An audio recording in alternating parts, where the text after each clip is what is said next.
എല്ലാവർക്കും നമസ്കാരം. ഞാൻ സരിതാ മഹേശ്വരൻ. ഇന്ന് ശ്രീമദ് വാൽമീകി രാമായണത്തിൻ്റെ ബാലകാണ്ഡത്തിലെ 40-ാമത്തെ സർഗത്തിൽ 24 മുതൽ 30 വരെയുള്ള ശ്ലോകങ്ങളാണ് നമ്മൾ പഠിക്കാൻ പോണത്.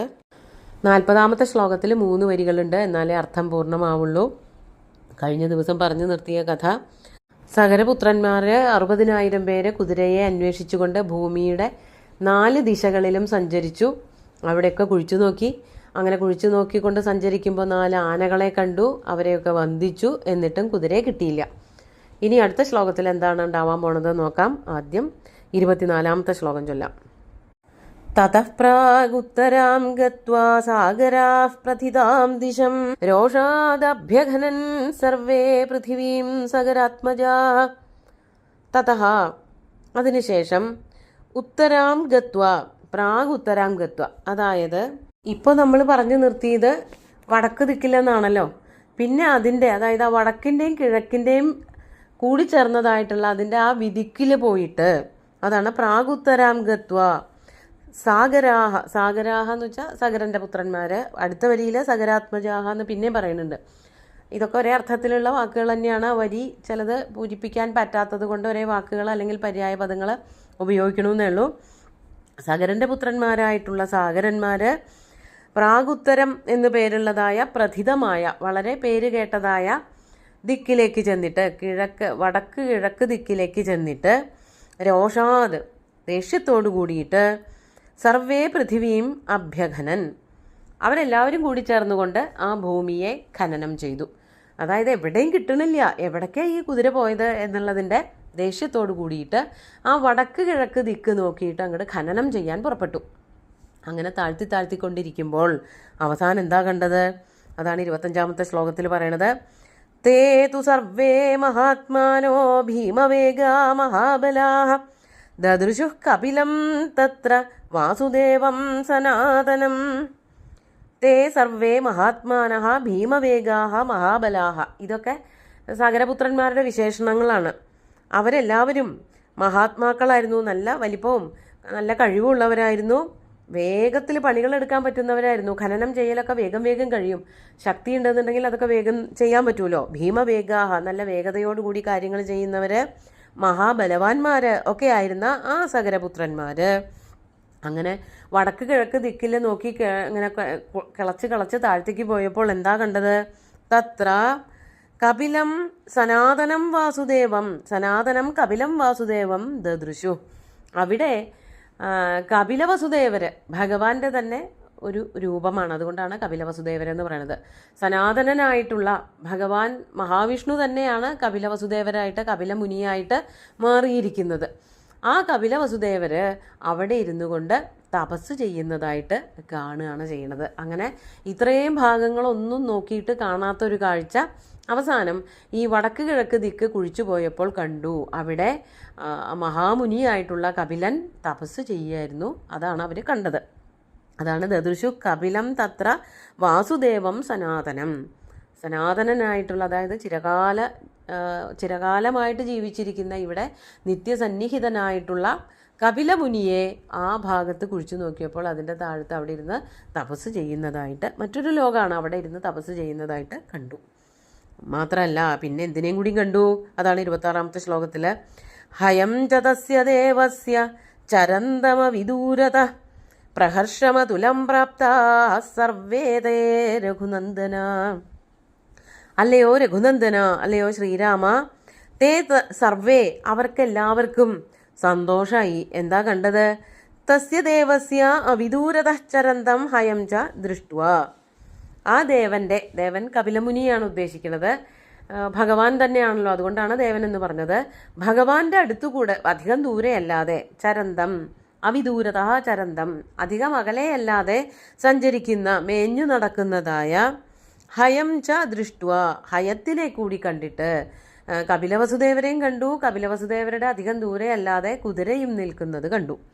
അതും കൂടിയും കണ്ടപ്പോൾ അതുലം പ്രഹർഷം പ്രാപ്താഹ സർവേതേ അതുലം പ്രഹർഷം പ്രാപ്താഹ.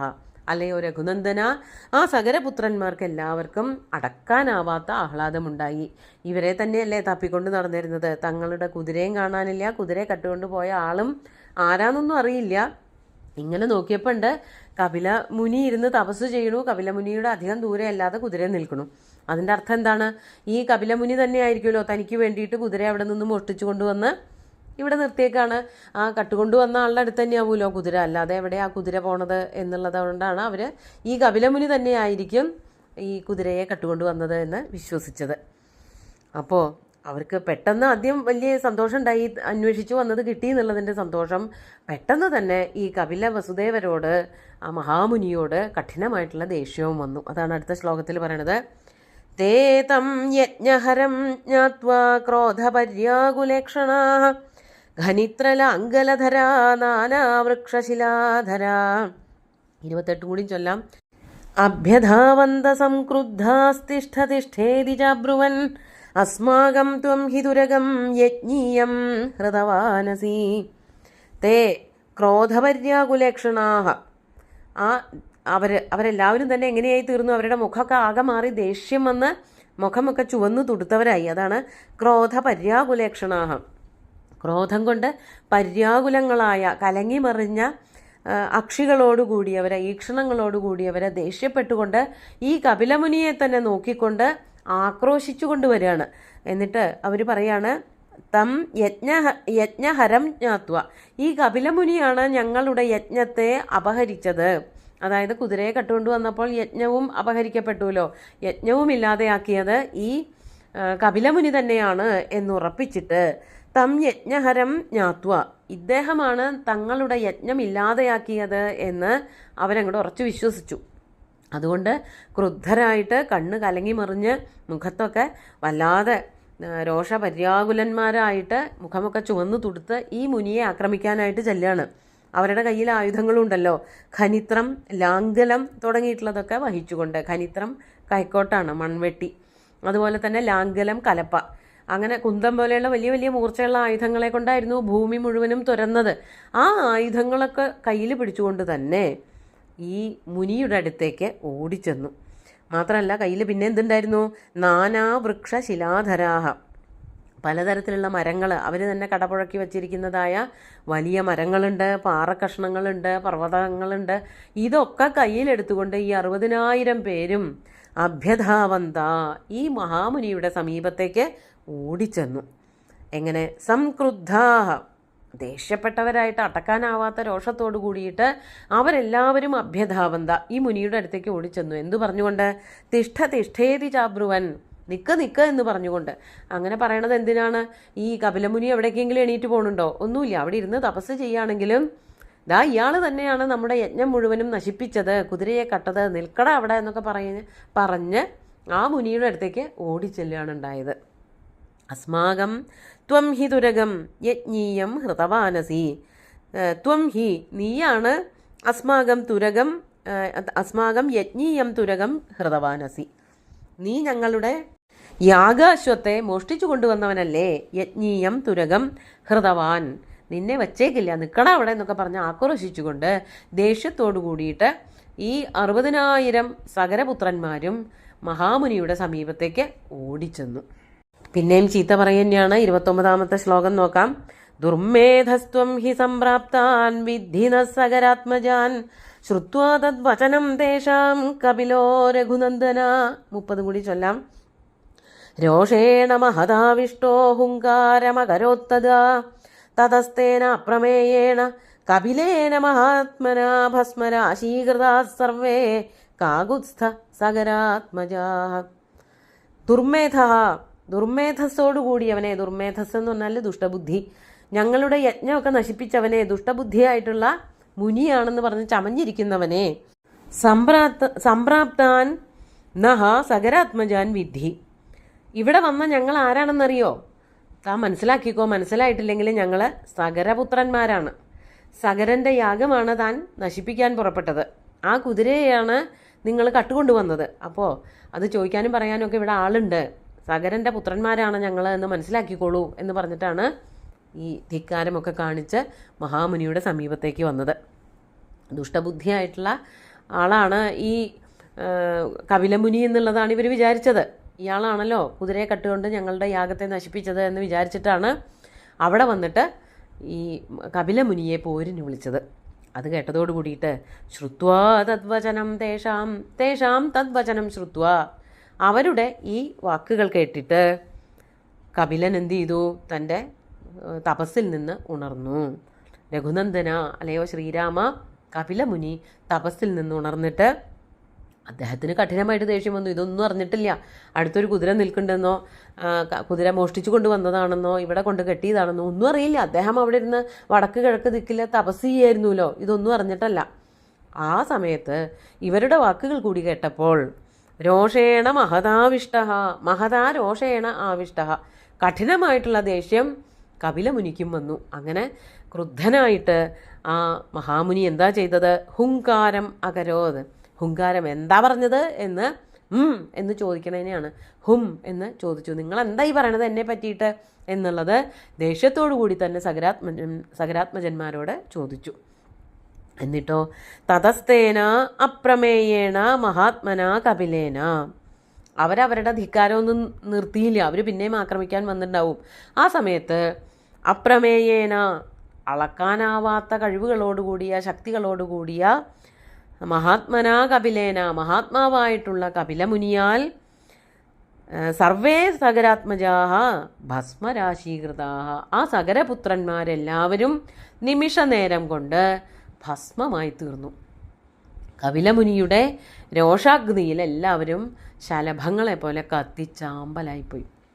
പെട്ടെന്നുണ്ടായ ഒരു ക്രോധത്തിൽ ഇവർ ഈ കുതിരയെ കെട്ടത് കപിലമുനിയാണെന്ന് വിചാരിച്ചിട്ട് ആക്രോശിച്ചു കൊണ്ട് ചെന്നു. കപിലമുനിക്കും ദേഷ്യം വന്നു. മനസാ വാച അറിയാത്തതായിട്ടുള്ള കർമ്മത്തിനാണ് ഇങ്ങനെയൊക്കെ പറഞ്ഞത് എന്നുള്ളത് കൊണ്ട് ദേഷ്യത്തോടു കൂടിയിട്ട് അവരെ ഒന്ന് നോക്കിയുള്ളൂ. ആ ദേഷ്യത്തിൻ്റെ അഗ്നിയിൽ, ക്രോധാഗ്നിയിൽ ഈ സകരാത്മജന്മാർ മുഴുവനും കത്തിച്ചാമ്പലായി. അവർ ചെയ്ത പണികളൊക്കെ വെറുതെയായി. അങ്ങനെ ഈ ഒരു സർഗം ഇവിടെ വിശ്വാമിത്ര മഹർഷി അവസാനിപ്പിക്കുകയാണ്. ഇന്നത്തെ ശ്ലോകങ്ങൾ ഒന്നുകൂടി ചൊല്ലാം. തതഃ പ്രാഗുത്തരം ഗത്വാ സാഗരാഃ പ്രഥിതാം ദിശം രോഷാദഭ്യഖനൻ സർവേ പൃഥിവീം സകരാത്മജാഃ തേ തു സർവേ മഹാത്മാനോ ഭീമവേഗാ മഹാബലാഃ ദദൃശുഃ കപിലം തത്ര വാസുദേവം സനാതനം ഹയം ച തസ്യ ദേവസ്യ ചരന്തമവിദൂരതഃ പ്രഹർഷമതുലം പ്രാപ്താഃ സർവേ തേ രഘുനന്ദനാ തേ തം യജ്ഞഹരം ജ്ഞാത്വാ ക്രോധപര്യാകുലേക്ഷണാഃ ഘനിത്രലാംഗലധരാ നാനാവൃക്ഷശിലാധരാഃ അഭ്യധാവന്തസംക്രുദ്ധാസ്തിഷ്ഠതിഷ്ഠേതി ചബ്രുവൻ അസ്മാകം ത്വം ഹി ദുരഗം യജ്ഞീയം ഹൃതവാനസി ദുർമേധസ്ത്വം ഹി സംപ്രാപ്താൻ വിദ്ധി നഃ സകരാത്മജാൻ ശ്രുത്വാ തദ്വചനം തേഷാം കപിലോ രഘുനന്ദന രോഷേണ മഹതാവിഷ്ടോ ഹുങ്കാരമകരോത്തദാ തതസ്തേന അപ്രമേയേണ കപിലേന മഹാത്മനാ ഭസ്മരാശീകൃതാ സർവേ കാകുത്സ്ഥ സകരാത്മജാഃ. അങ്ങനെ അധ്വാനിക്കാൻ വേണ്ടി മാത്രം വിധിക്കപ്പെട്ടവരായിട്ടുള്ള സകരന്മാരെല്ലാവരും തന്നെ 60,000 പേരും ഒരു ചാരക്കൂനയായി തീർന്നു പെട്ടെന്ന് തന്നെ കപിലമുനിയുടെ ക്രോധാഗ്നിയിൽ. കഷ്ടം. ഇവരുടെയും കുറ്റമല്ല, ശരിക്കും കപിലൻ്റെയും കുറ്റമല്ല. ഇന്ദ്രനാണ് ഇതൊക്കെ പറ്റിച്ചത്. ദേവേന്ദ്രൻ്റെ ചില ദുഷ്പ്രവൃത്തികൾ കാരണമാണ് ഇതൊക്കെ സംഭവിച്ചത്. പക്ഷേ എന്താണ് ഉണ്ടായത്? ഒന്നിലും പെടാത്ത കുറേ പേർക്ക് അത് ബുദ്ധിമുട്ടുണ്ടാക്കി. ഇനിയും കഴിഞ്ഞിട്ടില്ല ഈ കഥ. ഇനി സ്വർഗത്തിലെ ഗംഗ ഭൂമിയിലേക്കും അതുപോലെ തന്നെ പാതാളത്തിലേക്കും എത്തണ കഥയും കൂടി പറഞ്ഞാലേ ഗംഗയുടെ കഥ തീരുള്ളൂ. അടുത്ത സർഗത്തിലും ഈ കഥ തുടരും. സുന്ദരമായിട്ടുള്ള ശ്ലോകങ്ങൾ ഭഗവാൻ ശ്രീരാമചന്ദ്രൻ്റെ കാൽക്കൽ അർപ്പിച്ചുകൊണ്ട് ഗുരുവായൂരപ്പനെ സാഷ്ടാംഗം നമസ്കരിച്ചുകൊണ്ട് എല്ലാവർക്കും ശുഭദിനം നേർന്നു നിർത്തട്ടെ. നന്ദി.